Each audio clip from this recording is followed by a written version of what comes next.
যে টাকার কোনো ধর্ম নেই, টাকা যার কাছে যায় তার, ভোটও একই জিনিস, যার বাসে যায় তার। এখানে যদি ওই যে যেমন আমরা রেস্টুরেন্টে যখন খেতে যাই তখন দেখি সেট মেনু থাকে, এই ব্যাপারটা কিন্তু এরকম না, এই সেট মেনু না যে আমরা সিলেক্ট করছি আমি কি চিকেন সেট মেনু নেব না বিফ সেট মেনু নেব। এখানে হচ্ছে আসলে আমার মনে হয় প্রতিটা প্রশ্নের পেছনে হা না দেওয়া দরকার ছিল।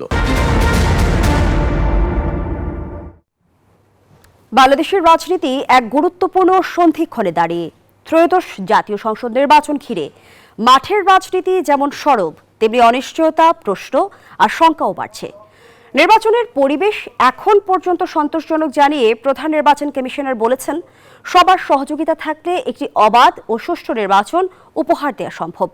অন্যদিকে জামায়াতে ইসলামীর দাবি, দেশে এখনও অবাধ, সুষ্ঠু ও নিরপেক্ষ নির্বাচনের পরিবেশ সৃষ্টি হয়নি। প্রশাসনের কিছু সরকারি কর্মকর্তার বিরুদ্ধে পক্ষপাতিত্বের অভিযোগও তুলেছে দলটি।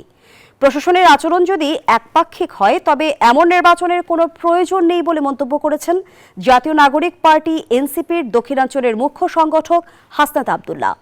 রাজনৈতিক দলগুলোর পাল্টাপাল্টি অভিযোগ, রাজপথের উত্তাপ এবং আন্তর্জাতিক চাপ, ভারত ইস্যু সব মিলিয়ে ত্রয়োদশ নির্বাচন শুধু একটি ভোট নয়, বরং বাংলাদেশের গণতন্ত্রের ভবিষ্যৎ নির্ধারণের এক বড় পরীক্ষা। এই প্রসঙ্গে ভোটার আগে আজ আমরা আলোচনা করব। দর্শক, আমি ফারনাজ জয়ী, সবাইকে আমন্ত্রণ জানিয়ে শুরু করছি জনতন্ত্র গণতন্ত্র। নিবেদন করছে RICL স্টিল।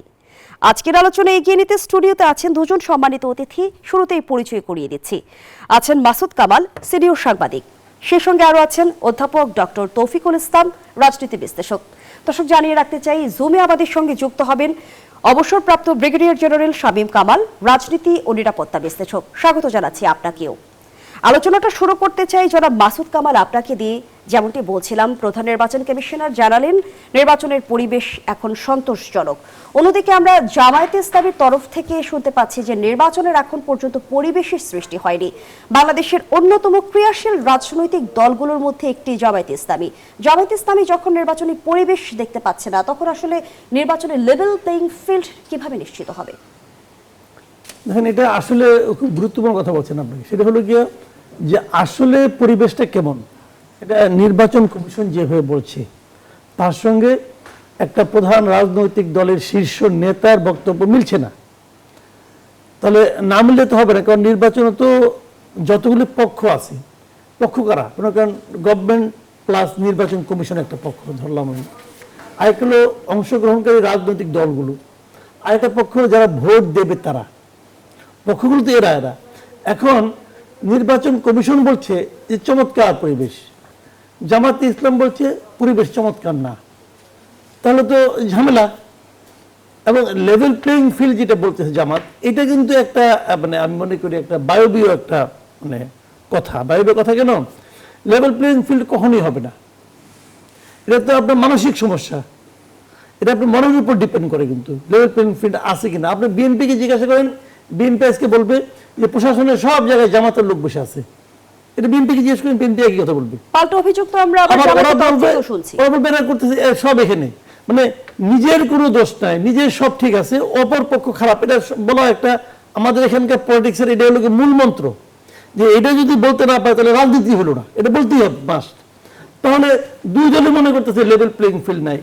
যখন যে দলটা জিতবে তারা বলবে কি লেভেল প্লেইং ফিল্ড ছিল না, প্রশাসন আমার বিরুদ্ধে ছিল, কিন্তু এত জনমত আমার পক্ষে ছিল যে আমি জিতে গেছি, আমাকে হারাইতে পারে নাই বলবে। আর যে ভোটেও হারবে সেও বলবে ওই লেভেল প্লেইং ফিল্ড ছিল বলে আমি হারছি, তাহলে আমার জেতার কথা ছিল। ভাই এটা তো নতুন শুনতেছি না, এটা চিরাচরিত রাজনৈতিক সংস্কৃতি এমন। এটি আমাদের পলিটিক্যাল কালচার।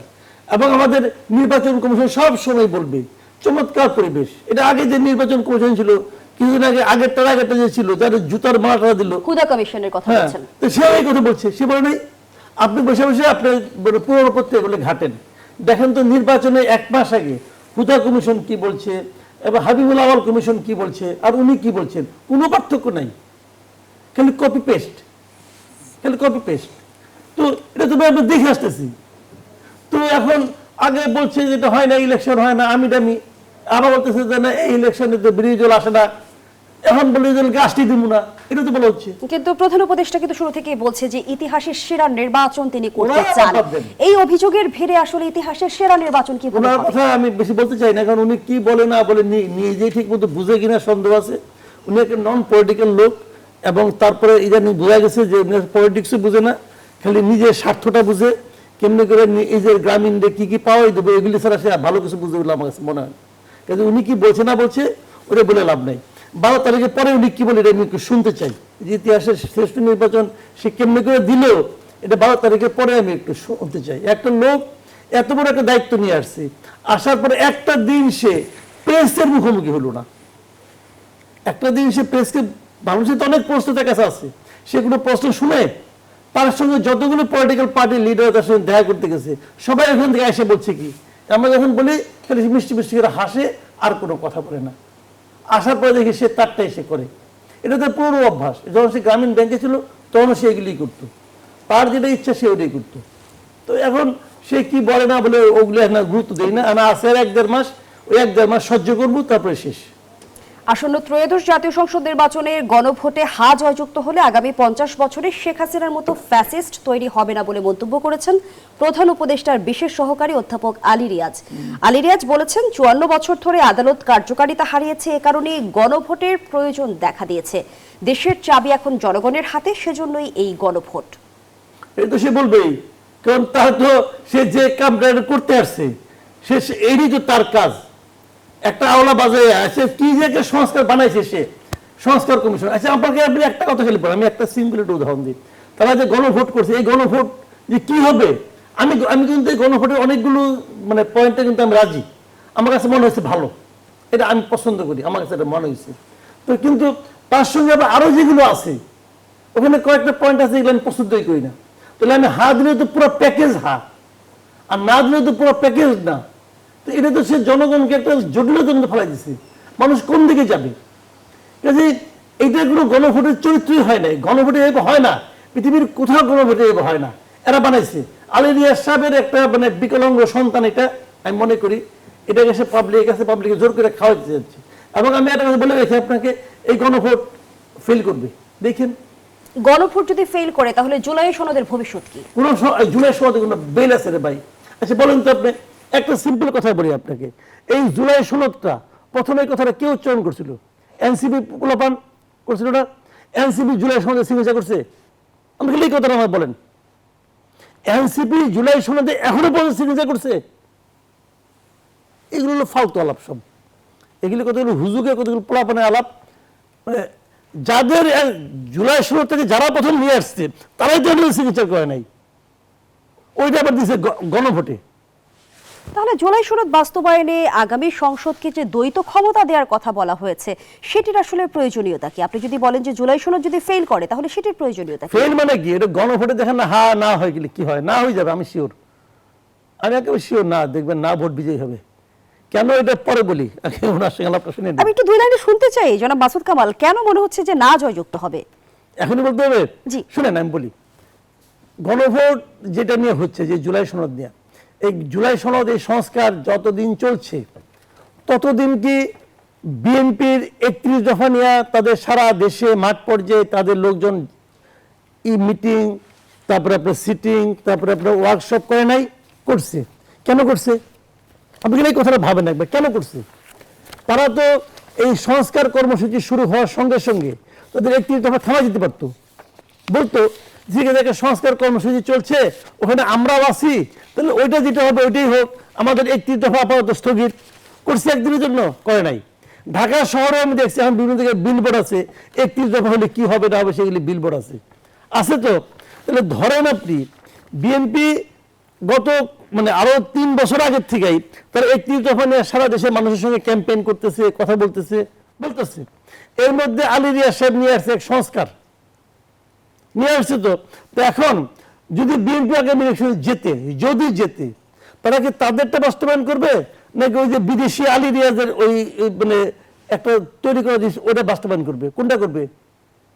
তখন যে বার্গেন করার জন্য আলী রিয়াজকে আপনি খুঁজে পাবেন নাকি রে ভাই? ইলেকশনের পর আলী রিয়াজ খুঁজে পাবেন? দেখবেন যে প্রথম ফ্লাইট টিকিট করে বুক হয়ে গেছে 13 তারিখে। ধন্যবাদ জানাচ্ছি জনাব মাসুদ কামাল। এই প্রশ্নটি আমি অধ্যাপক ডক্টর তৌফিকুল ইসলাম আপনার কাছে নিয়ে আসতে চাই। বিএনপি যদি ক্ষমতায় যায় 31 দফা বাস্তবায়ন করবে না জুলাই সনদ বাস্তবায়ন করবে? ধন্যবাদ আপনাকে এবং ধন্যবাদ সম্মানিত সহ আলোচককে।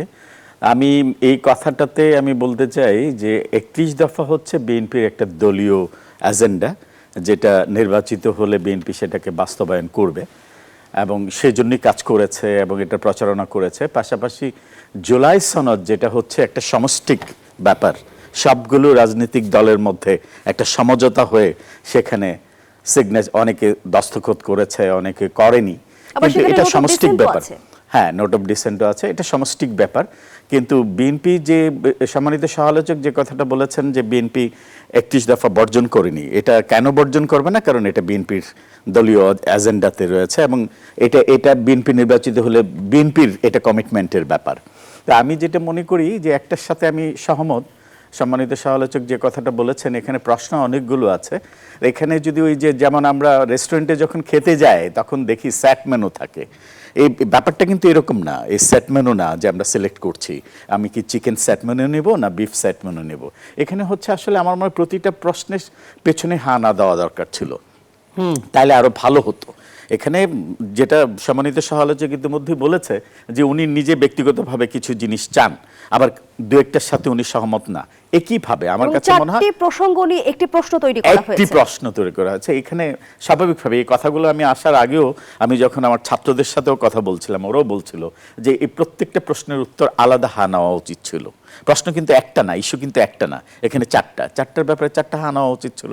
কারণ প্যাকেজ আমি যেটাতে ডিসএগ্রি হচ্ছি সেটাতে কিন্তু আমি হা দিব না, যেটাতে আমি এগ্রি হচ্ছি আর আরেকটাতে ডিসএগ্রি হচ্ছে সেটাতে কিন্তু আমি না দিব না। ব্যাপারগুলো কিন্তু এমন হয়ে গেছে, অনেকটা জগা খিচুড়ির মতো হয়ে গেছে। বাস্তবতায় রাজনৈতিক দলগুলো গণভোটের ক্ষেত্রে ইতিবাচক প্রচারণা চালাবে না নেতিবাচক প্রচারণা চালাবে, কি মনে করছেন? এটা আসলে আমি নির্বাচনী প্রচারণা যখন শুরু হবে, ইনফ্যাক্ট 20 তারিখের পরে জিনিসগুলো ক্রিস্টাল হবে। আমার কাছে মনে হচ্ছে এখনো যেহেতু নির্বাচনী প্রচারণা অফিসিয়ালি শুরু হয়নি, সেটা নিয়ে এখন আসলে আমরা যদি কমেন্টস করি সেটা টু আর্লি হয়ে যাবে। আর পাশাপাশি আরেকটা ইস্যু যে নির্বাচনের পরিবেশ নিয়ে রাজনৈতিক দলগুলোর যে পরস্পর বিরোধী মতামত আমরা দেখতে পাচ্ছি, আসলে হচ্ছে নির্বাচনের পরিবেশ নেই এই কথাটা বলে কিন্তু শুধু শেষ করা উচিত না। কোন ক্ষেত্রে কিভাবে পরিবেশ নেই এটা স্পেসিফাই হওয়া উচিত। কারণ আপনি যখন অশান্ত পরিবেশ, শান্ত পরিবেশ, লেভেল প্লেইং ফিল্ড বলবেন, এখানে অনেকগুলো ইন্ডিকেটরস আছে। কোনভাবে নাই, কোনো রাজনৈতিক দলকে কি রাজনৈতিক প্রচারণা চালাতে বাধাগ্রস্ত হচ্ছে কিনা, হুমকি দামকে শিকার হচ্ছে কিনা, এই ব্যাপারগুলো কিন্তু আসা উচিত।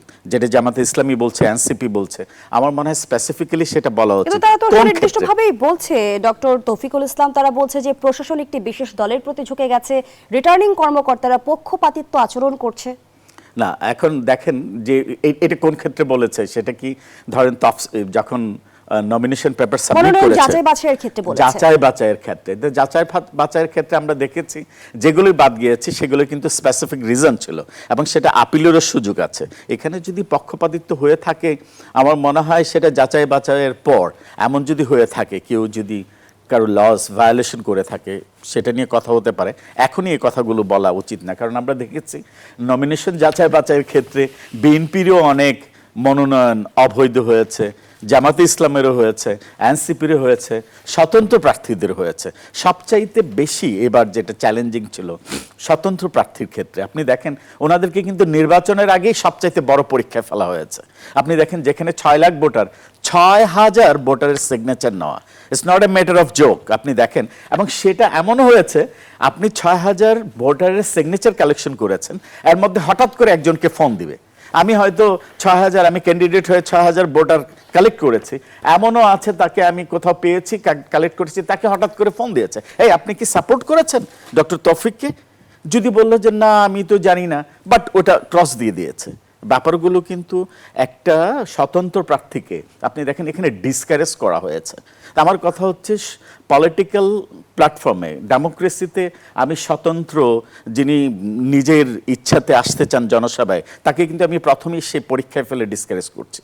আমার মনে হয় এই নিয়ম কঠিন প্রক্রিয়ার ভেতর দিয়ে যেতে হচ্ছে। এক্স্যাক্টলি, এটা আমার মনে হয় নির্বাচন কমিশনের ভবিষ্যতে এটা পুনর্বিবেচনা করা উচিত। আমি প্রত্যেকটা স্বতন্ত্র প্রার্থীর ক্ষেত্রে কিন্তু একই কথা শুনেছি। আপনি দেখেন কিছুদিন গত পরশুদিন বা তার আগের দিন তাসনিম যারা যেটা বলেছেন, তার জন্য কিন্তু একটা বিশাল পরীক্ষা ছিল। এবং ওনার মতো একজন পপুলার, আমি বলবো যে তরুণী, যিনি হয়তো সবাই সহযোগিতা করেছেন সেজন্য পেরেছেন, বাট যে হয়তো নির্বাচনে প্রথম আসছেন, তার জন্য কিন্তু এটা একটা বিশাল পরীক্ষা।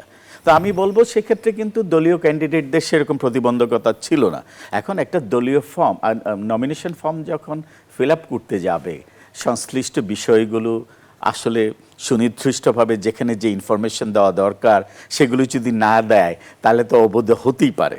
যিনি মেম্বার অফ পার্লামেন্ট হবেন তার তো এই বেসিক ইনফরমেশনগুলো, বেসিক নিডসগুলো, যেগুলো যেখানে যে ইনফরমেশন দেওয়া দরকার, right information in right place, সেখানে যদি আমার মনে হয় প্রপার প্লেসে না হয়, মনোনয়ন অবৈধ হতে ধন্যবাদ পারে। জানাচ্ছি অধ্যাপক ডক্টর তৌফিকুল ইসলাম। আমাদের সঙ্গে এই মুহূর্তে জুমে যুক্ত আছেন অবসরপ্রাপ্ত ব্রিগেডিয়ার জেনারেল শামীম কামাল।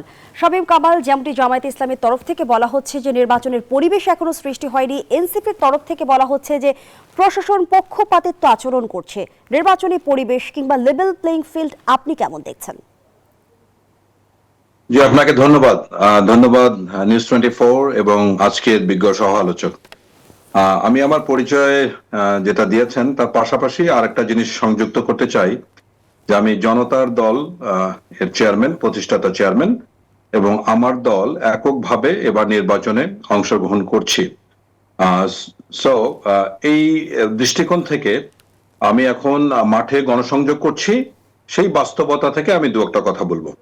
প্রথম কথা হচ্ছে যে অভিযোগগুলি শুনছি যে প্রশাসনের পক্ষপাতিত্ব বা কোনো দলের দিকে বিশেষ আকর্ষণ, এই কথাগুলির যৌক্তিকতা হয়তো কিছুটা আছে, বাট আমি ব্যক্তিগতভাবে নিজে নির্বাচন যে আপনার বাছাই প্রক্রিয়া এটার সাথে জড়িত ছিলাম। আমি দেখেছি আজকে সম্মানিত আলোচক যেটা বললেন প্রফেসর তৌফিক, সেটা আমি দেখেছি যে যারা স্বতন্ত্র প্রার্থী তাদের দৈব চয়নে 10 জনের মধ্যে যদি 2-1 জনের ত্রুটি পাওয়া গেছে তারা বাতিল হয়েছে। তাছাড়া মোটামুটি কিন্তু আমি বলতে পারি যে রিটার্নিং অফিসাররা যথাযথভাবে কার্যক্রম করেছেন এবং এখানে যাদের মনোনয়ন বাতিল হয়েছে তাদের যথেষ্ট যৌক্তিক কারণ আছে বলে আমরা যেটা জানতে পেরেছি প্রচার মাধ্যমের মাধ্যমে। সুতরাং এখানেও যে বড় একটা ত্রুটি হয়েছে তা কিন্তু না, কিন্তু সবচেয়ে ভয়াবহ যে ব্যবস্থাটি, যে অবস্থাটা তৈরি হয়েছে, এটা আমি জানি না, আমি কোনোভাবেই কোনো পক্ষ থেকে এটার উপরে আলোকপাত আমি দেখতে পাচ্ছি না। সেটা হচ্ছে মাঠের অবস্থা কিন্তু ভয়াবহ, খুবই ভীতিকর। এখানে আমি সুস্পষ্টভাবে বলতে চাই যে স্বৈরাচারী সরকারের বা আওয়ামী সরকারের পতনের পরে যে একটা বিশাল ভোট ব্যাংক আছে আওয়ামী লীগের, এটা বোধহয় আমরা অস্বীকার করতে বসছি। এবং তারা ভোটে আসলো কি আসলো না, তারা মানে মানে ভয় মুক্ত অবস্থায় অংশগ্রহণ করতে পারবেন কিনা, এদিকে সরকার, নির্বাচন কমিশন, কারোই কোনো বালাই নাই, আমি তাই দেখতে পাচ্ছি। যেমন ধরুন, আমি স্পষ্ট বলতে চাই যে স্বৈরাচারী সরকারের যারা বিভিন্ন ধরনের অন্যায়, অবিচার, দুর্নীতি, জুলুম, টেন্ডারবাজির সাথে জড়িত ছিল তাদেরকে শাস্তি দেওয়া উচিত। অন্তর্বর্তীকালীন সরকার যে ত্রয় এজেন্ডা ছিল তার মধ্যে বিচার, টোকেন বিচার হলো, সংস্কার নামকা ওয়াস্তে যে পরিমাণ চা বিস্কুট খেয়েছে সেই টাকাটাও বোধহয় ফেরত দেওয়ার মতো মানে তারা কার্যক্রম করতে পারেননি। সুতরাং এক চিলতে আশা যেন তেন একটা নির্বাচন, এখন বলা হচ্ছে যে এটা স্মরণকালের নিরপেক্ষ ভালো নির্বাচন হবে। কোত্থেকে? এখন দেখুন, ইউএন থেকে শুরু করে মার্কিন কংগ্রেসম্যানরা তারা সুস্পষ্ট বলেছে যে এই অন্তর্ভুক্তিমূলক নির্বাচন করতে হলে সকলে অংশগ্রহণ প্রয়োজন। আচ্ছা, ধরলাম যে আমাদের রাষ্ট্রের ব্যাপারে তাদের এত চিন্তা ভাবনা না করলেও চলবে। এখন দেখুন যে আওয়ামী লীগের বা স্বৈরাচার শাসকের বা গত স্বৈরাচার সরকারের সময় যারা দুর্নীতির সাথে জড়িত ছিল তাদের বিচার হলো না, কিন্তু বিনিময়ে যে মিথ্যা মামলা করা হয়েছে, আমি গ্রাসরুট লেভেলের রেগুলার মিনিমাম 10 থেকে 15টা ফোন পাই যে আমি ঘরে থাকতে পারছি না। এই হয়রানিমূলক মামলা, একটা মামলা হয়েছে যেখানে আসামি হলো 70-80 জন, সাথে হলো 200 জন। এই 200 জন কারা? এখন আগে তো দেখুন, আপনি জাস্ট সিম্পল একটা উদাহরণ দেই, গত নির্বাচনে যে 62 জন স্বতন্ত্র এমপি ছিল তারা যদি অপরাধী হয়ে থাকে তাদের বিচার করা হলো না কেন? কিন্তু তাদেরকে একজনও এই নির্বাচনে অংশগ্রহণ করতে পারছে। তো এবার 2500-এর মতো প্রার্থী আমরা দেখতে পাচ্ছি। এটা একেবারে এমপি মন্ত্রীর কথা বাদ দেন, উপজেলা চেয়ারম্যান, ইউনিয়ন চেয়ারম্যান, আপনার এমনকি মেম্বার, এমনকি যার হাতে 10,000 টাকা যার ইনকাম, সে পর্যন্ত আজকে ঘরে থাকতে পারছে না। এখানে রীতিমতো বাণিজ্য হচ্ছে। এই যে মামলাগুলি হলো, এটার ব্যাপারে আমি খুবই অবাক হচ্ছি যে বড় দুইটা রাজনৈতিক দল কারো কোনো মাথা ব্যথা নেই। ওয়ারেজ আপনি অস্বীকার করতে পারেন বাংলাদেশের ভোটের বাজারে বা ভোটের ক্ষেত্রে 1/3 বা 1/4 ভোট আওয়ামী লীগের সমর্থক। আমি মাসুদ কামাল ভাইয়ের সাথে একমত। এবার না জয়যুক্ত হবে বলে আমিও দৃঢ়ভাবে বিশ্বাস করি। আওয়ামী লীগের কোনো ভোটার কি হাত দিতে ভোট দিবে? এবং এই জুলাই সনদের ব্যাপারে কারোই কোনো কোনো মাথা ব্যথা নাই, কারো কোনো আন্তরিকতা নাই। এর খোদ যে ইন্টারপ্রেটার যদি আমরা যদি ধরি, এনসিপি কে এর মূল যদি আমরা মানে স্টেক হোল্ডার ভাবি, তারা কি করলো? যে সার্কাস্টিক মুভটা করলো, নীতি নৈতিকতা বিবর্জন দিয়ে জোটভুক্ত হলো, আজকে এখানে কালকে ওখানে। আমরা তো স্পষ্ট বুঝতে পারছি তারা কি নোংরামি কাজটা করছে। জনাব শামীম এখন কামাল, দেখুন, ইতিমধ্যে আপনি মাঠের বাস্তবতা তুলে ধরলেন। আপনার বক্তব্যের মধ্য দিয়ে বেশ কিছু সংকটের কথাও কিন্তু আমরা জানতে পেরেছি। সেই সঙ্গে আমাদের নির্বাচনের কথা যখন উঠে আসে, তখন কিন্তু বারবার ভারতের প্রকাশ্য অপ্রকাশ্য ভূমিকার কথাও আমরা শুনতে পাই। এবারের নির্বাচন দিল্লির প্রভাবমুক্ত হবে কিনা সেটিও কিন্তু একটি বড় প্রশ্ন। সে বিষয়টি আমি আলোচনায় আনতে চাই পরবর্তী অংশে। এই অংশে ধন্যবাদ জানাচ্ছি আপনাকে। বিরতি নিয়ে আমরা আবারও আপনার সঙ্গে যুক্ত হচ্ছি। দর্শক, জনতন্ত্র গণতন্ত্রের এই পর্যায়ে একটা বিরতি নিচ্ছি, সাথেই থাকুন। আবারও আমন্ত্রণ, আপনারা দেখছেন নিউজ 24 এর নিয়মিত আয়োজন জনতন্ত্র গণতন্ত্র। নিবেদন করছে RICL স্টিল। আমরা আবারও আলোচনায় ফিরতে চাই। আমাদের সঙ্গে জুমে যুক্ত আছেন শামীম কামাল, রাজনীতি ও নিরাপত্তা বিশ্লেষক। যে পর্যায়ে প্রশ্নটি রেখে বিরতিতে গিয়েছিলাম সেখান থেকে শুরু করতে চাই। জনাব শামীম কামাল, বাংলাদেশে বিগত 3টে নির্বাচনে ভারতের প্রকাশ্য অপ্রকাশ্য ভূমিকার কথা কিন্তু বারবার আলোচনায় এসেছে। প্রশ্ন রাখতে চাই, ত্রয়োদশ নির্বাচন কি দিল্লির প্রভাবমুক্ত হবে? আমি মনে করছি না যে দিল্লির কোনো প্রভাব এই নির্বাচনে থাকবে, কিন্তু দিল্লির যে আগ্রহ প্রচন্ড ভাবে বাংলাদেশের নির্বাচনের প্রতি থাকবে সে ব্যাপারে কোনো সন্দেহ নাই। আমি মিরর এশিয়ার একটি প্রতিবেদন থেকে বলতে চাচ্ছি যে বাংলাদেশে 5ই অগস্টের যে অভ্যুত্থানে সরকারের পতন হয়েছে, এটাকে ভারত দিল্লি এর মনস্তাত্ত্বিক, দার্শনিক, ভৌগোলিক, রাজনৈতিক, কূটনৈতিক হিসাবে তাদের সবচেয়ে বড় পরাজয়, তাতে কোনো সন্দেহ নেই। এটাকে স্বাভাবিক হিসেবে ভারত নিতে পারেনি। তদুপরি ভারত সরকারের বারবার একটা জিনিস আমরা লক্ষ্য করেছি, এমনকি ভারতের সেনাবাহিনীর প্রধানও সুস্পষ্ট বলেছেন যে একটা রাজনৈতিক সরকার ক্ষমতা আসলে সেখানে হয়তো সম্পর্কটা স্বাভাবিকরণের একটা পর্যায়ে আসবে। এখন বলতে গেলে দ্বিপাক্ষিক সম্পর্কের ক্ষেত্রে ভারত বাংলাদেশের সম্পর্ক একেবারেই তলানিতে, এর কোনো আর নিচে যাওয়ার কোনো সম্ভাবনা আমি দেখি না। এর মধ্যে আপনি কূটনৈতিক শিষ্টাচার বহির্ভূত অনেকগুলি ঘটনা আমরা দেখতে পাচ্ছি, এবং মোস্তাফিজ, ক্রিকেটার মোস্তাফিজের লাস্ট সর্বশেষ একটা অংশ দেখলাম। এর মধ্যে জরুরি তলব করে উভয় দেশের হাই কমিশনারকে ডেকে বিভিন্ন ধরনের কথাবার্তা। এখন দেখুন, ভারতের সাথে বাণিজ্য সহ আপনার এমন কোনো বিষয় আর খোলা নাই, অবশিষ্ট নাই। এখন শুধুমাত্র ডিপ্লোম্যাটিক্যালি মানে ডিপ্লোম্যাটদের বহিষ্কার করার মতো একটা পর্যায়ে, এছাড়া আর তেমন কোনো কিছু সম্পর্ক মানে অবশিষ্ট থাকছে না। কিন্তু তারপরে ভারত চাইবে বাংলাদেশের দ্রুত একটি মানে নির্বাচন হোক।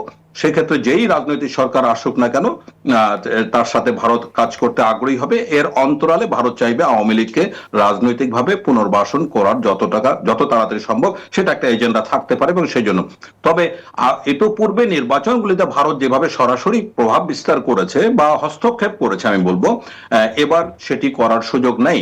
কেননা এখানে নির্বাচনের ক্ষেত্রে অন্তর্বর্তীকালীন সরকার, সশস্ত্র বাহিনী এবং নির্বাচন কমিশন, এই তিনটা যদি মেজর স্টেক হোল্ডার আমরা ধরি নির্বাচন অনুষ্ঠানের ক্ষেত্রে, তো এই তিনটা প্রতিষ্ঠান কিন্তু সবাই নির্বাচনের পক্ষে, নির্বাচন অনুষ্ঠিত করার ক্ষেত্রে অনুষ্ঠানের জন্য। এক্ষেত্রে অন্তর্বর্তীকালীন সরকার আমার কাছে যেন তেন মনে হচ্ছে তারা একটা এক্সিট প্ল্যান কোন রকম বের করে রেখেছে, যেন তেন একটা নির্বাচন দিয়ে একটা দায় মুক্তির নির্বাচন করে তারা এমনকি দেশ থেকে যদি ভেগেও যায়, তাতে আমি অবাক হওয়ার কিছু থাকবো না। সুতরাং এক্ষেত্রে কেন আপনার মনে হচ্ছে যে অন্তর্বর্তী সরকার দায় মুক্তির একটি নির্বাচন আয়োজন করতে চাইছে? সেই প্রশ্ন আমি রাখছি জনাব শামীম কামাল। পরবর্তী অংশে আমি আবারও যুক্ত হচ্ছি আপনার সঙ্গে। ধন্যবাদ জানাচ্ছি এ পর্যায়ে জনাব মাসুদ কামাল। যেমনটি শামীম কামাল বলছিল যে এবার সরাসরি হস্তক্ষেপের সুযোগ নেই ভারতের, কিন্তু আসলে কি তাই? ইতিমধ্যেই তো ভারত প্রচেষ্টা চালাচ্ছে। সাম্প্রতিক সময়ে আমরা পররাষ্ট্র উপদেষ্টা তৌহিদ হোসেনকে বলতে শুনেছি যে নির্বাচন নিয়ে ভারতের নসিহত প্রয়োজন নেই। এবং আমি 14 নির্বাচনের আগের বাস্তবতা যদি তুলে ধরি, তখন আমরা শুনেছিলাম ভারতের পররাষ্ট্র সচিব সুজাতা সিং এর বাংলাদেশ সফর প্রসঙ্গে, এবং বলা হয়ে থাকে তখন জোর করে এরশাদ সরকারকে নির্বাচনে পাঠানো হয়েছিল। এবং তারপরে নির্বাচনের বাস্তবতার আগে আমরা কিন্তু দেখেছি যে GM কাদেরের দিল্লি সফর, এবং ভারতের পারমিশন ছাড়া তিনি কিছু বলতে পারবেন না। এবং এবারও কিন্তু রয়টার্সকে জামায়াতের আমির জানিয়েছেন নিজেই যে ভারতের এক কূটনীতিকের সাথে এক বৈঠক হয়েছে, এবং বৈঠকের বিষয়টি গোপন রাখার কথা কূটনীতিক নিজেই অনুরোধ জানিয়েছেন। সবকিছু মিলিয়ে আসলে দিল্লির প্রভাবমুক্ত হবে কি? না, আমি এইভাবে মনে করি না। আপনি যেভাবে বললেন অত সরলীকৃত না। সরলীকৃত না মানে কি আমি বলি আপনাকে, দেখেন ভারত আমাদের প্রতিবেশী দেশ, মানে খুবই প্রতিবেশী। মানে এরকম প্রতিবেশী দেশ পৃথিবীতে খুব কমই আছে যার নাকি আমরা যেদিক দিয়ে বেরোই ভারতই পাবো, নাহলে সমুদ্র, তাই তো। তো সেখানে ভারতের প্রভাব আমাদের এখানে অবধারিতভাবে থাকবে, কিছুটা থাকবে। এটা আনুষ্ঠানিকভাবে হোক অনানুষ্ঠানিকভাবে হোক বিভিন্নভাবে থাকতে পারে। কিন্তু হাসিনা আমলের সঙ্গে যে তুলনাটা আপনি করলেন, তো শেখ হাসিনা আমলে তো শেখ হাসিনা নিজেই ওনাদেরকে ইনভাইট করতো। এই সরকার কি ভারতকে ইনভাইট করতেছে? এই সরকারের আমলে কি ভারত আসতে পারতেছে? আপনি যেটা বলবেন ডক্টর শফিকুর রহমানের ক্ষেত্রে, ওটা তো তার সঙ্গে সে গেছে, তার অপারেশন হওয়ার পর তার সঙ্গে দেখা করতে গেছে। জিএম কাদের সাহেব নিজ দায়িত্ব নিয়ে বলেছেন যে ওনাদের অনুমতি ছাড়া আমি বলতে পারবো না, বলছে তো। আর এখানে শফিকুর রহমান কি বলছে, পরবর্তী একটা ইন্টারভিউ সে বলে দিচ্ছে, নিজেই বলে দিচ্ছে। যদি সে নিজে না বলতো তাহলে এক কথা ছিল, তা তো না। সে নিজেই বলছে, আমার কাছে আসছিল অনেকে সৌজন্য সাক্ষাৎ করতে আসছিল, তারাও আসছিল, তারা বলছে যে এটা যেন প্রকাশ না থাকে। তো উনি যদি বলে দেয় তাহলে একটু গোপনের কি হলো ভাই? কিন্তু গোপনে কিছু হলো না, উনি প্রথম সুযোগেই বলে দিচ্ছে। কাজে আমি মনে করি না যে এখানে ভারত খুব প্রভাব বিস্তার করতে পারবে। তবে হ্যাঁ, তারা তো চেষ্টা করবেই, কেনার চেষ্টা করে। ধরেন আপনার বাড়ির পাশে একটা বিল্ডিং হবে, আপনার বাড়ির পাশেই বিল্ডিংটা হচ্ছে, বিল্ডিং কোড মেনেই হচ্ছে, তবু কিন্তু আপনি দেখবেন যে বিল্ডিংটা যে হচ্ছে তো আমার কোনো সমস্যা হবে না। তো আপনি কিন্তু দেখবেন, এটা দুনিয়ার নিয়ম রে ভাই। আর এখানে তার পার্শ্ববর্তী দেশে বাংলাদেশে একটা গভর্নমেন্ট, নতুন গভর্নমেন্ট আসবে, এই গভর্নমেন্টটা কে আসবে এটা ভারত দেখবে না? কিন্তু বিগত সময় তো আমরা দেখেছি যে আওয়ামী লীগের ক্ষমতা টিকিয়ে রাখতে ভারত এক ধরনের অন্তঃসমর্থন দিয়ে গেছে। করছে। এর এটা বিনিময়ে অন্যায় বলা কিছু হয়ে থাকে যে অসম চুক্তি রয়েছে, অন্যায্য চুক্তির কথাও কিন্তু বলা হয়ে থাকে। অসম চুক্তি এবার তো আসলে বুঝি না, বুঝছেন? আমি বলি কি উদ্দেশ্যে অসম ভারত চুক্তি, আসলে হস্তক্ষেপ করতে অন্যায্য চাইবে? চুক্তি, দেশ বিক্রি করার চুক্তি, এগুলো অনেক শুনছি, সবাই বলছে। আরেক উপদেষ্টা বলছে যে এখানে কি 26 লক্ষ ভারতীয় আছে, তো গুনে গুনে বাই করে দিলেই হয়। বাই করতে পারছে একটারও? কই 26 লক্ষ কই রে ভাই, হিসাব দেখ না। আচ্ছা, অসম চুক্তি, ওই চুক্তিগুলো সব বাতিল করে দিলেই হয়। করছে একটা চুক্তি বাতিল করছে? একটা তো করে নাই। বরং যে এই সরকার প্রথমে এসে নিয়ে প্রথম যে বৈদেশিক টাকাটা পাঠাইছে, এটা হলো গিয়ে আপনার আদানিকে, বিদ্যুতের দাম প্রথম পাঠাইছে, এক মুহূর্ত দেরি করে নাই।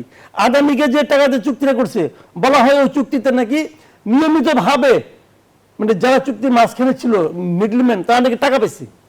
তো ওইটা নিশ্চয়ই এখনো আসতেছে, ওইটাকে কে পায় এখন? বলে না কে ভাই? এইগুলো জানেন মানে রাজনৈতিক মানে একটা হুজুকের মতো একটা মায়েরা দিলাম আর কি। তো বলে না কেন ভাই? বলুক। মাঝখানে দেখলাম আসিফ মোহাম্মদ সজীব ভুইয়া এক ব্রেকে তালিকা দিল, 14টা তালিকা, তার মধ্যে 7টা না 8টা নাকি বাতিল করছে। পরে পররাষ্ট্র উপদেষ্টা বলে কি এগুলি কোনো অস্তিত্ব, আমাদের ওই 8টা না করা চুক্তির কোনো অস্তিত্বই নাই, কোনো অস্তিত্বই নাই। এই জন্য কি আসিফ মোহাম্মদ সজীব বলে কেউ কিছু বলছে? সে কি ক্ষমা চাইছে? বলে যে তার যারা ভক্ত তারা মনে করেছে ওটি ঠিক। পরের দিনে তো পররাষ্ট্র উপদেষ্টা বললো, এবং তখন সে উপদেষ্টা, একটা উপদেষ্টা তার ভেরিফাইড ফেসবুক পেজে সে 14টা তালিকাতে বললে 10টাই নাকি এই সরকার বাতিল করে দিচ্ছে। সেই সরকারের পররাষ্ট্র উপদেষ্টা বলে এইগুলো যে 10টা মাসে বলছে তার মধ্যে 6টার কোনো অস্তিত্ব নাই, এবং সাম্প্রতিক এই সময়ে ধরনের কিন্তু কোনো আমরা চুক্তি বেশ হয় নাই, কিছু ঘটনাও আর দেখেছি। বাকিগুলি কোনো বাতিল হয় নাই। তাহলে কি হলো? আমরা বেশ কিছু ঘটনা দেখেছি। এবারের নির্বাচনে ভারত বিরোধিতার রাজনীতি কি কোনো প্রভাব বিস্তার করবে? কোনো প্রভাব ফেলবে না। এই দেশে কেউ ভারতের জন্য দালালি করে না। ধন্যবাদ জানাচ্ছি জনাব মাসুদ কামাল। অধ্যাপক ডক্টর তৌফিকুল ইসলাম, বরাবরই ভারত বলে থাকে বাংলাদেশের অভ্যন্তরীণ বিষয়ে তারা হস্তক্ষেপ করবে না, কিন্তু তারা কি কথা রাখে? আসলে যে কথাগুলো ইতিমধ্যে আলোচিত হয়েছে, বিজ্ঞ আলোচক ব্রিগেডিয়ার শামীম ভাই এবং মাসুদ কামাল ভাই ভারত বাংলাদেশের সম্পর্ক নিয়ে বিশদ আলোচনা করেছেন। আমি যেটা বলতে চাই, আসলে স্বাভাবিকভাবেই গত 16-17 বছরে ভারতের যেটা বলেছে যে আওয়ামী লীগ নিজেই ভারতকে আমন্ত্রণ জানিয়েছে, এবং এত র্যাপিড ইন্টারফারেন্স বাংলাদেশের ডোমেস্টিক ইস্যুতে হয়েছে, যার কারণে কিন্তু বাংলাদেশের স্বাভাবিকভাবেই বাংলাদেশের সাধারণ জনগণ এই যে ভারতের যে পলিসির উপর অ্যান্টি ভারত সেন্টিমেন্টে কিন্তু একটা তীব্র আছে। এটাকে অনেকেই হয়তো রাজনৈতিকভাবে ক্যাপিটালাইজ করতে যাবে। স্বাভাবিকভাবে সামনে নির্বাচন, এই নির্বাচনকে সামনে রেখে প্রত্যেকটা রাজনৈতিক দলই কিন্তু এগুলোকে ক্যাপিটালাইজ করতে যাবে। কেউ হয়তো অ্যান্টি ভারত কথা বলবে, কেউ হয়তো ভারতের সাপেক্ষ কথা বলবে, কিন্তু মূল উদ্দেশ্য কিন্তু আসলে ভোট ব্যাঙ্কগুলো হাতিয়ে নেওয়া, আমি যেটা মনে করি। আর স্বাভাবিকভাবে as we are surrounded by India, neighbouring state সবসময় আমরা দেখেন কিছুদিন আগে যে ঘটনাটা ঘটেছে, আমেরিকা যেটা করেছে মাদুরোকে তুলে নিয়ে এসে, স্বাভাবিকভাবেই কিন্তু বিগ স্টেট সবসময় নেবারিং যে স্মল স্টেটগুলো আছে সেখানে কিন্তু ডমিনেট করতে চায় কারণ এখানে স্বাভাবিকভাবেই বিজনেস থেকে শুরু করে অনেক স্বার্থ সংশ্লিষ্ট ব্যাপার আছে এবং এইগুলো বাস্তবায়নের জন্য ওরা স্বাভাবিকভাবেই চায় ওদের ফ্রেন্ডলি একটা গভর্নমেন্ট আসবে, ওদের সাথে যাদের ভালো সম্পর্ক আছে স্বাভাবিকভাবেই ওইটাকে সাপোর্ট দিবে, যেটা আসলে বলা হয়ে থাকে এবং মানুষও এটা বিশ্বাস করে। ভারতের সবসময় একটা ইস্যু ছিল যে প্রথমত আমি তোমাকে চাই, দ্বিতীয়ত আমি তোমাকে চাই, শেষ পর্যন্ত আমি তোমাকেই চাই, সেটা কিন্তু আওয়ামী লীগের ক্ষেত্রে। এবং এবারও আমি যেটা শুনেছি যে স্বাভাবিকভাবেই ইনক্লুসিভের যে কথাটা বলছে যে আওয়ামী লীগকে নির্বাচনে ইনক্লুড করার জন্য, তা আমার প্রশ্ন হচ্ছে সেই কথাটা গত 16-17 বছর কোথায় ছিল? গত 16-17 বছর তো বাংলাদেশের একটা সবচাইতে বড় জনপ্রিয় দল সেটাকে কিন্তু নির্বাচনের বাইরে ছিল। রাজনৈতিক কার্যক্রম নিষিদ্ধ রয়েছে, দল হিসেবে আওয়ামী লীগের ত্রয়োদশ জাতীয় সংসদ নির্বাচনে অংশগ্রহণের সুযোগ নেই, সেটি একটি সুনির্দিষ্টভাবে সবার কাছে মানে এই সংবাদটি বা এই তথ্যটি রয়েছে, কিন্তু আওয়ামী লীগের কর্মী সমর্থকদের নিয়ে কোনো সুনির্দিষ্ট তথ্য বা ভাবনা কি আমাদের জানা রয়েছে? আমি সে আলোচনায় ফিরবো, আবারও বিরতির সময় হয়েছে, বিরতি থেকে ফিরছি। দর্শক, জনতন্ত্র গণতন্ত্রের এ পর্যায়ে আবারও বিরতি নিচ্ছি, সাথেই থাকুন। আবারও আমন্ত্রণ, দেখছেন জনতন্ত্র গণতন্ত্র, নিবেদন করছে RICL স্টিল। আমরা আবারও ফিরছি আলোচনায়। অধ্যাপক ডক্টর তৌফিকুল ইসলাম, যে প্রশ্নটি রেখে বিরতিতে গিয়েছিলাম, আওয়ামী লীগের দল হিসেবে এবারের নির্বাচনে অংশগ্রহণের কোনো সুযোগ নেই সেটি নিশ্চিত, কিন্তু আওয়ামী লীগের কর্মী সমর্থকদের নিয়ে নির্বাচন কমিশন কিংবা সরকারের ভাবনা কি? আসলে সেই কথায় ফিরে যেতে চাই না, কেন আওয়ামী লীগ নির্বাচনে আসতে পারছে না। এত বড় গণহত্যার পর তো আসলে তারা তাদের অধিকার হারিয়েছে। স্বাভাবিকভাবেই আওয়ামী লীগের যে কর্মী সমর্থকরা রয়েছে এবং নির্বাচনে এটা ইতিমধ্যেই মাসুদ কামাল ভাই কথাটা বলেছেন, নির্বাচনে কিন্তু এবার কিন্তু তাদের ভোটটা একটা বড় ফ্যাক্টর হিসেবে কাজ করবে এবং এটাকেও ক্যাপিটালাইজ করার জন্য কিন্তু বিশেষত আমরা দেখেছি শুরু থেকে জামাত কোনো কিন্তু এন্টি আওয়ামী লীগ নিয়ে যে আওয়ামী লীগ বিরোধী প্রচারণা এবং কথা বলা সেগুলো থেকে কিন্তু বিরত ছিল। উদ্দেশ্য একটাই ছিল যে আওয়ামী লীগের এই ভোট ব্যাঙ্কগুলোকে ক্যাপিটালাইজ করা। তাই এই চিন্তাটা আছে, কারণ এরা সবাই জানে আওয়ামী লীগের যে ডিভাইডেড ভোটারগুলো আছে ওরা কিন্তু ভোট কেন্দ্রে যাবে এবং ভোট দিবে। এবং প্রশ্নটা আপনি যথার্থই করেছেন এদের নিরাপত্তা নিয়ে। স্বাভাবিকভাবেই ভোট কেন্দ্রে যারা যাবে তাদের সেই যথাযথ নিরাপত্তা দেওয়া হবে কিনা, এবং সেটা নিয়েও কিন্তু চলছে। আমি যেটা শুনেছি যে অনেক জায়গায় ধরেন আওয়ামী লীগ সমর্থক তারা আসলে কোনো না কোনো দলের সাথে, আমি দেখছি প্রতিনিয়তই এতজন কর্মী সহ নেতা কর্মী সহ এই দলে জয়েন করছেন, এই দলে জয়েন করছেন, কারণ ওরা চিন্তা করছে যে আমরা যদি আসলে নির্বাচনে ভোটাধিকার দিতে চাই আমাদের কিন্তু আসলে সিকিউরিটিটা প্রয়োজন। এটা সত্যি চিন্তা করবি।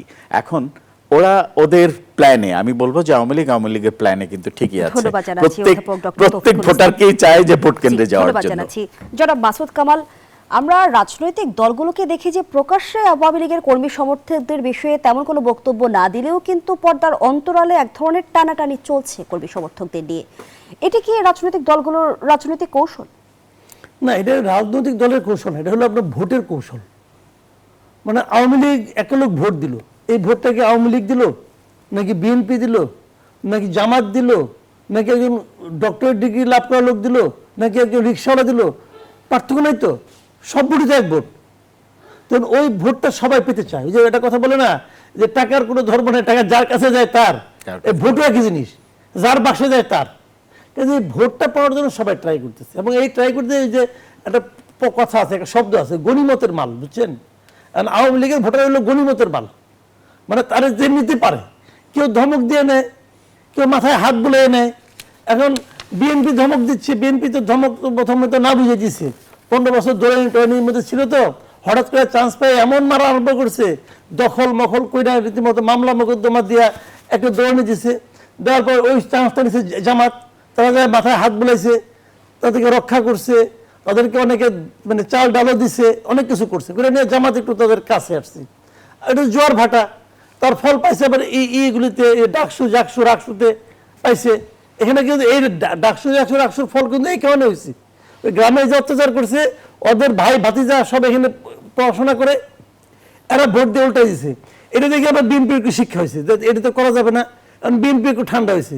জামাত তারপরে চালাচ্ছে যে এই ভোটগুলো আমরা পাবো। এর মধ্যে জামাত যে জোট করছে এনসিপির সঙ্গে জোট করে জামাত, আমি মনে করি ইলেকশনের যে ইকুয়েশন, এই ইকুয়েশনে জামাত সবচেয়ে ভুলটা করছে এনসিপির সঙ্গে কইরা জোট কইরা। কেন মনে হচ্ছে যে এই জোট করে জামায়াত ভুল করেছে? হ্যাঁ, মনে হচ্ছে, বলতেছি এটা বড় কারণটা হলো আপনি যে কোনো জন আওয়ামী লীগের লোককে জিজ্ঞাসা করেন যে তোমাদের দলের যে রাজনৈতিক কর্মকাণ্ড স্থগিত করা হয়েছে, নিষিদ্ধ তো করে নাই, স্থগিত করছে, এই স্থগিতের জন্য তুমি কাকে দায়ী করো? 100 জনের মধ্যে 99 জন বলবো তারা দায়ী করে এনসিপিকে, এই হাসনাত আব্দুল্লাহ টাব্দুল্লাহ এদেরকে দায়ী করে। এখন এনসিপি যে জামাত এটা তো পরে বোঝা গেল, আগে তো এনসিপি ছিল। এখন সেই এনসিপির সঙ্গে আপনি যে আঘাত করছেন, ওই ভোট জামাত আর পাবে? মাথা খারাপ হয়েছে নাকি?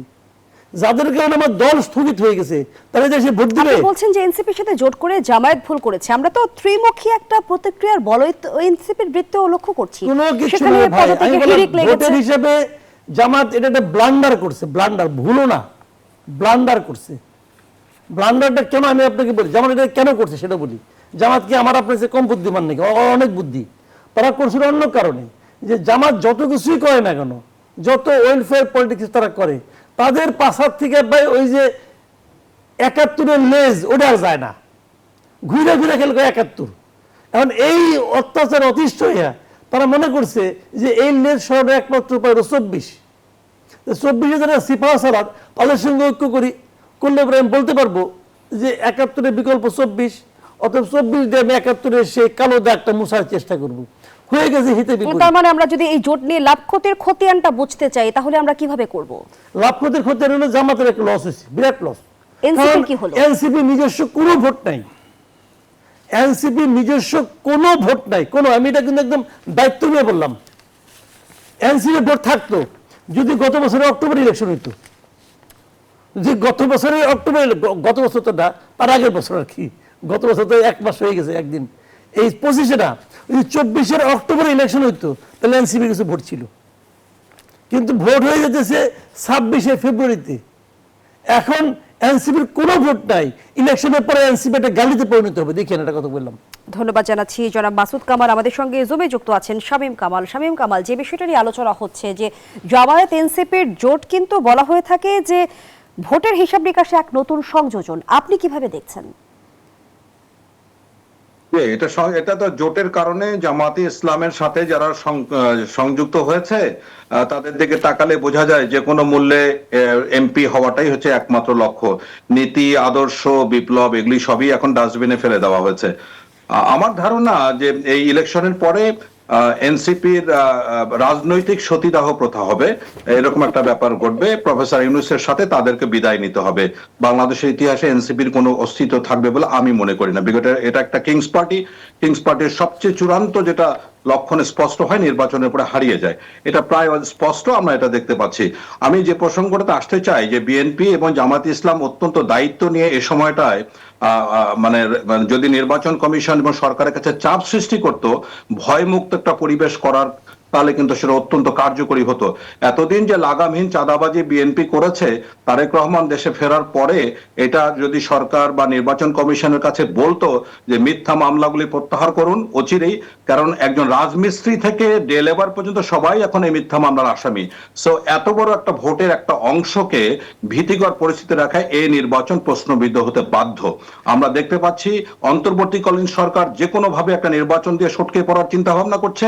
নির্বাচন কমিশনের কোনো দায়িত্ব নাই, এবং জামায়াতে ইসলাম এবং বিএনপির মতো বড় দুইটি দল এই যে মিথ্যা মামলা হয়রানির ব্যাপারে কোনো ধরনের স্টেটমেন্ট দিচ্ছে না। অসংখ্য ধন্যবাদ জানাচ্ছি জনাব শামীম কামাল। আমরা আমাদের আয়োজনের একেবারেই শেষ পর্যায়ে, সে সঙ্গে ধন্যবাদ জানাচ্ছি জনাব মাসুদ কামাল, আপনাকেও ধন্যবাদ জানাচ্ছি অধ্যাপক ডক্টর তৌফিকুল ইসলাম, আপনাকেও। দর্শক, এখানেই শেষ করছে গণতন্ত্রের আজকের আয়োজন। ধন্যবাদ এতক্ষণ আমাদের সাথে থাকার জন্য।